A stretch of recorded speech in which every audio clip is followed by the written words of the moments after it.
Hey everyone, welcome to the show.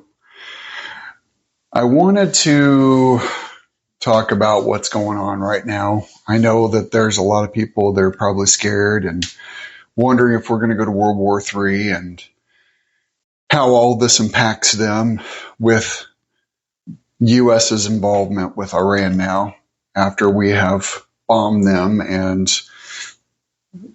we are going to have blowback, I'm sure, just like any terrorist style country.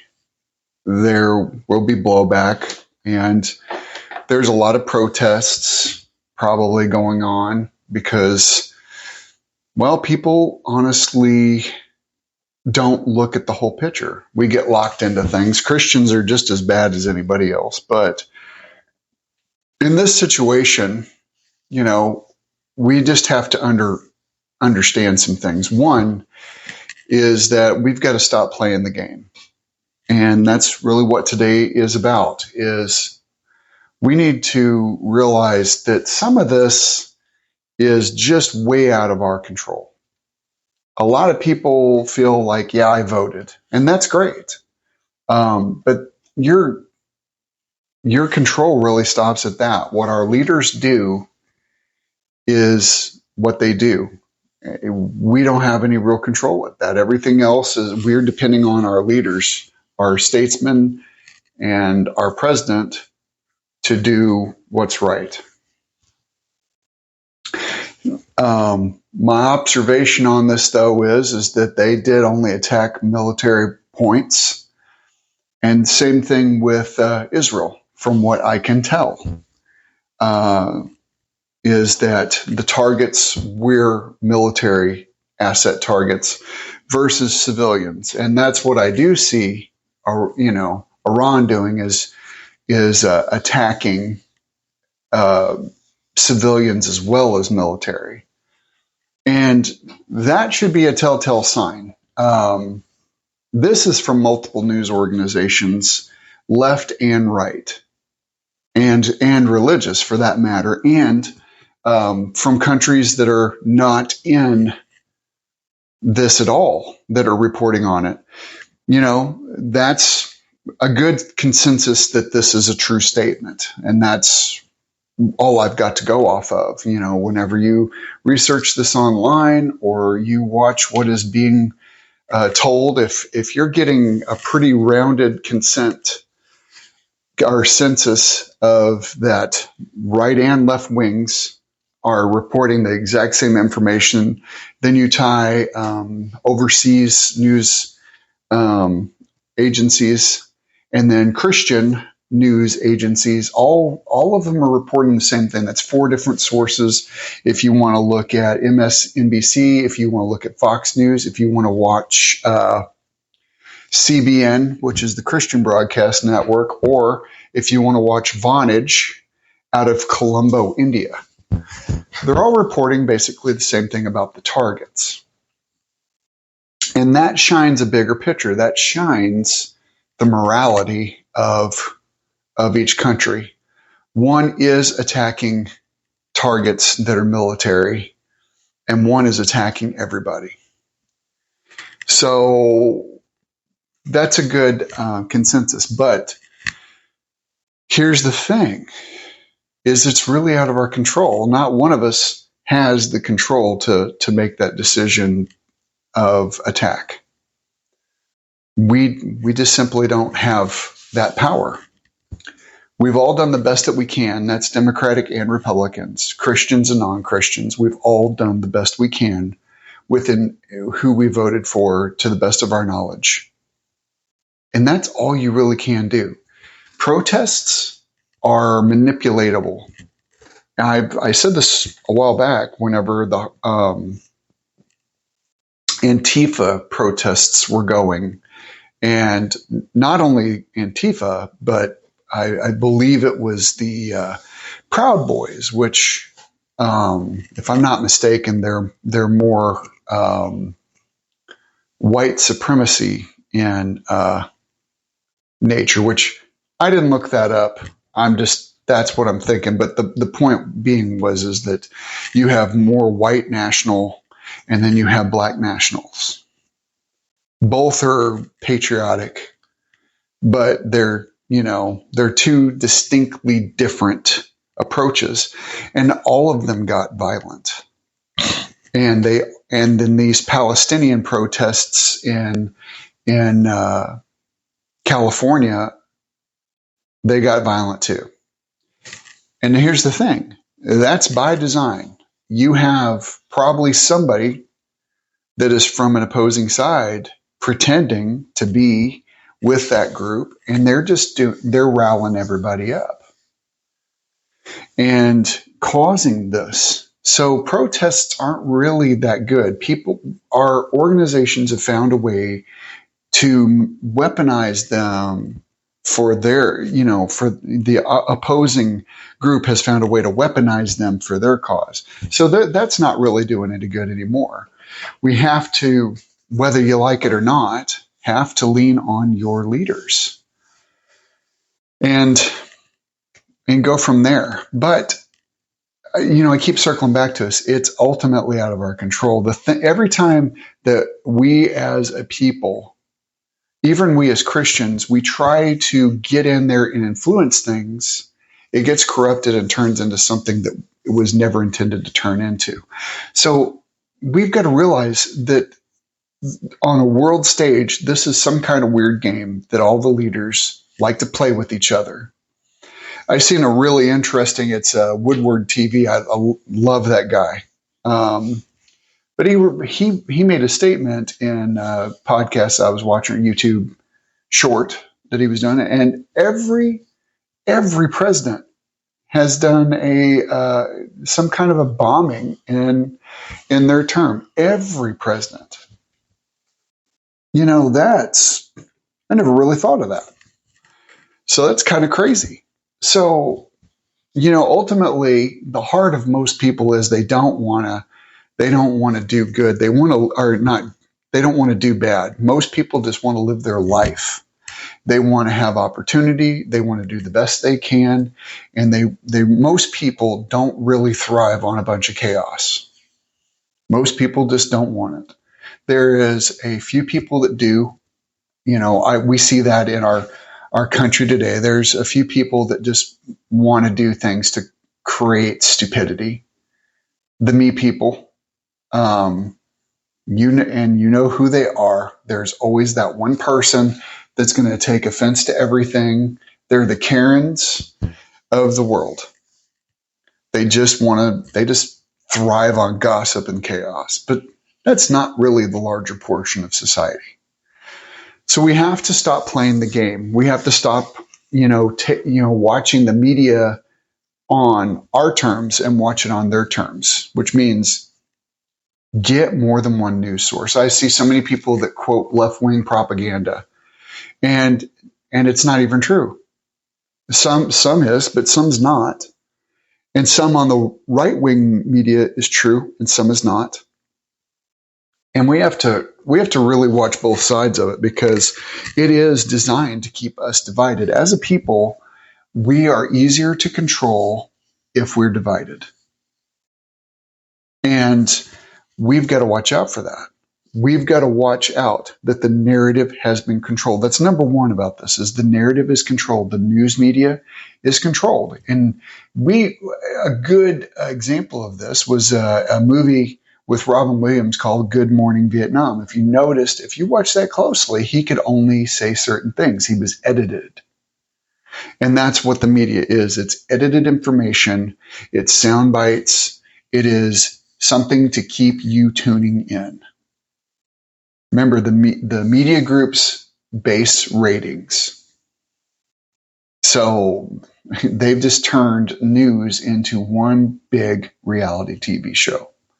So you've got to really read between the lines. You cannot take any of it as complete truth. So we've got to watch the narrative. Leading into that is the news is actually mostly distraction. If you've seen in this last piece, it is one, the distraction is to keep us completely enthralled in that so we don't see other things.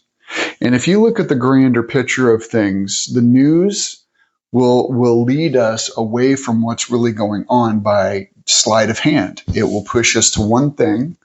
Like, for instance, if you really dig into, like, say, when Britney Spears shaved her head, decades ago, or you look at this P. Diddy trial, or you look at some of the major trials that took place, there's some kind of something going on around that that's political. And so there is a lot of sleight of hand in the media. We need to be careful. Whenever something big is going on with celebrities or something, maybe take a look around and see what else is going on, because a lot of times that's what's dominating. And we have to be careful for that. I have no doubt one of the motivations here, if you notice, there's a bill that's called the Big Beautiful Bill. I have no doubt that this stuff with Iran is to promote some of the things in that Big Beautiful Bill that are wanted to be passed, like the Golden Dome. What is it?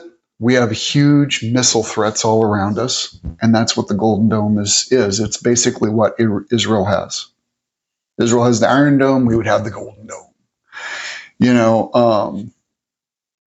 There's a lot that is in that bill, and it is interesting the way that politics works. It works almost the way that they work the media. We had a very good experience of it here in the state of North Carolina, where they were trying to pass a bill, but they had all this little crap, tagged into it. And 90% of it got voted down ultimately because 90% of the people just didn't want all of it. And it wasn't necessarily what they entitled the bill. It's just when people got to looking at everything that was in the bill, there was a bunch of garbage in there that nobody wanted. Tax increases and this, that, and the other. And they use people emotionally. The news is designed to get an emotional response. If you're emotional, you're easier to control, you're easier to mislead because you're not stopping and thinking. So watch out for the distractions. They're designed to keep us emotionally off balance. I teach something called, in my martial arts class, I teach something called 3 centers. And that is your center, that is your opponent's center, and that is in the center between you on the battleground. And so your center is your emotional stability, your balance, if you're thinking right. And the same thing goes for your opponents. And if you can control your opponent's center, keep them emotional, they make mistakes. And if you can control the center of your conflict, then you will always be in the right strategic point. And the U.S. has done that.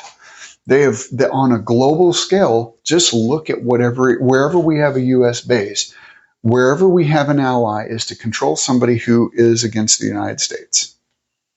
It's like playing chess, but that's exactly what controlling the playing board is like. And the world is the playing board. Something that made this very, very, put that at the forefront of my mind was whenever I looked up some historic documentaries on how Antarctica was divided up. And we don't think about Antarctica that much because it's so cold and barren that we don't do too much. We don't hear much about it because there's not much going on because it's almost inhabitable, uninhabitable. And but it's divided up amongst the countries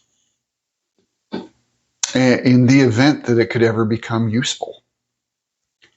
And we have lots and lots of projects that go on up there that we don't even think about because we think, well, it's Antarctica. We don't think it's not Russia, it's not China, it's not North Korea, it's not the Middle East. So our attention is largely on those areas. And so they have a lot of scientific expeditions, a lot of military stuff up there as well. But we just don't think about it because there's no conflicts up there. But it's a sleight of hand. We have to watch out for the distractions from the wider picture. Another thing that we have to really pay attention is that number 3, God is in control. We do not possess control of the biggest picture of all. We don't. God is in control. Even most atheists aren't true atheists. They acknowledge that there is something greater, a greater power. But they just don't like the idea of calling it God. And then there's some that just believe there's nothing and everything's by chance. It's all chance. But even the most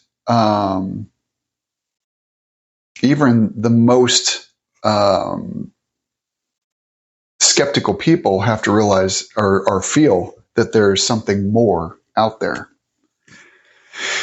And Christians, we believe in God, and we believe Jesus is our Savior. But Jesus is a part of the Trinity, so ultimately, God's in control, and our Savior for our sin is Christ. If we read the Bible about these things, we read in Proverbs, it says, "Trust in the Lord with all your heart, and lean not on your own understanding. In all ways submit to him, and he will make your path straight." That's Proverbs 3, 5 through 6. If you don't know anything about Proverbs is a very, very logically written piece. Out of the Bible, it's just rules to live by.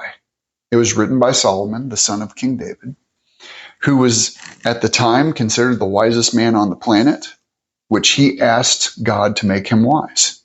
Whenever he prayed to God, he prayed for wisdom. And so this is something along those lines. This is very wise. Don't get caught up in everything. Make sure that you're not blind. And Jesus even said things similar. If you read about him praying at Gethsemane and the sleeping apostles, he said, "Be awake, don't sleep." The parable of the maids, the bridesmaids, don't be sleeping, be prepared, be ready. That's more about the second coming of Christ and the rapture, but it still kind of has, it does have its roots in just good philosophy. Don't be misled. Keep your eyes open. Be awake. Don't sleep on anybody. Because when you're sleeping, that's whenever the thief comes, right? Same thing for sheep. The analogy of the sheep is that, whenever the shepherd is sleeping and the sheep are sleeping, that's when the wolves attack. It's when nocturnal predators prey is at night, when people are sleeping, whenever animals are sleeping. So we have to be aware of that. That's what this is saying. Put your faith in God, for God sees everything, and God is the good shepherd. And he will watch out for us and give us wisdom in all things. Philippians 4, 6, 7 says, "Do not be anxious about anything, and in the peace of God, which transcends all understanding, will guard your heart and your minds in Christ Jesus."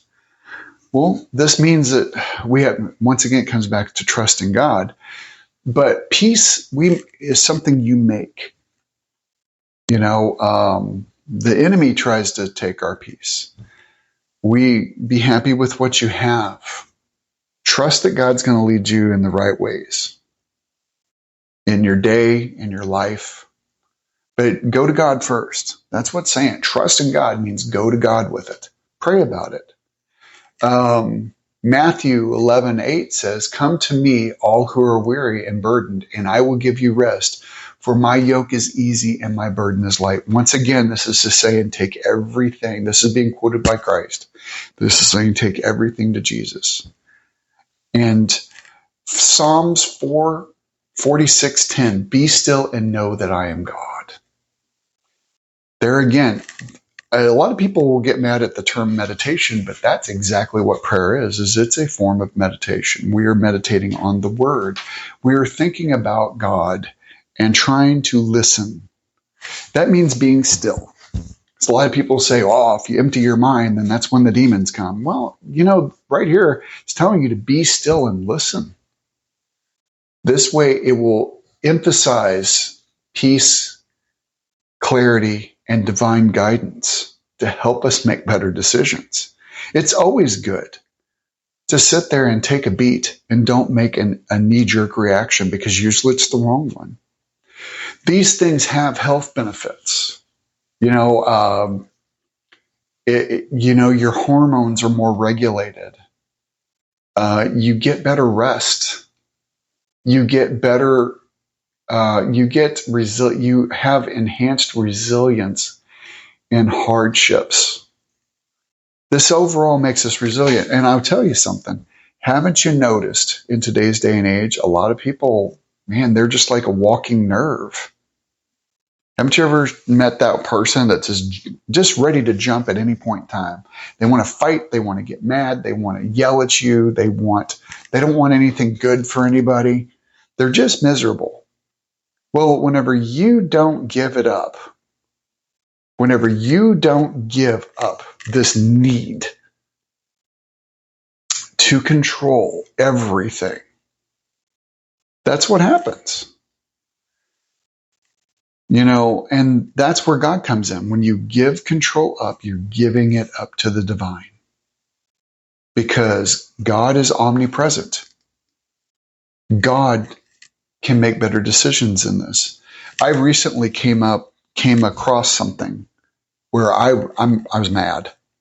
I'm not gonna lie. I was mad. I wanted to do all kinds of retaliatory things.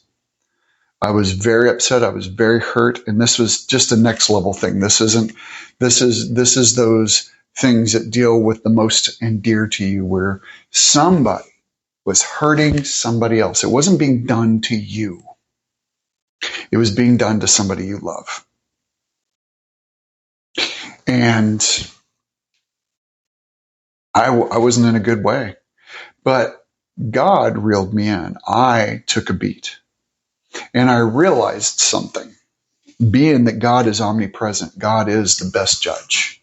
Omnipresence exists outside of time. God plays the long game. And I realized that these things that I'm telling you today brought me peace, because I realized, what can I do to them compared to what God can do in the grand scheme of things? God is the divine judge because he sees all things. I don't always have all the information. I think about it like this. People, a lot of times, are a product of their past. So I'm not making a good judgment if they're being mean because somebody hurt them, because hurt people hurt. So maybe they're, although it's not right, they're not in their right mind. And God will make the best decision for everything. And that's why the Bible discourages us from taking matters into our own hands, but praying about it and living a prayerful life, so that we have all the data. Just like whenever we realize that the narrative of life is controlled. Here's the thing: if you're not a Christian today, take a knee, ask God to come into your heart. I don't necessarily believe in the believer's prayer, because it's just a prayer. And if it's like anything, if you tell somebody a fact about yourself that you know is not true, then what you said is meaningless. So I believe that if you go to God with prayer and conviction and truly give your life to him, and then follow that up with living that life, that is more than any pre-constructed prayer. Jesus tells us to not make adorned and immaculate prayers, but to keep it simple. Don't try to impress people. Don't give a big show, but go into your inner room, which is metaphorical in a lot of ways. Inner rooms are quiet rooms and homes in those times. They went to get away from people. But in your inner room is also inside you. Whenever you look at yourself as the temple of God, your inner room is inside your soul. And go to God with it. This also means that from your heart, you choose to serve Jesus. So if you haven't taken that step, take it. That's the first step. The second step is to proclaim it publicly. As Christians, we believe in baptism, but baptism doesn't get you into heaven. I've known people that have claimed to be Christians and gotten baptized 4 or 5 times. They never changed their life. That's what you got to do. You got to mean it. You got to change. You got to start walking the walk instead of talking the talk. I love you all. So consider it. Consider God. Have a great week.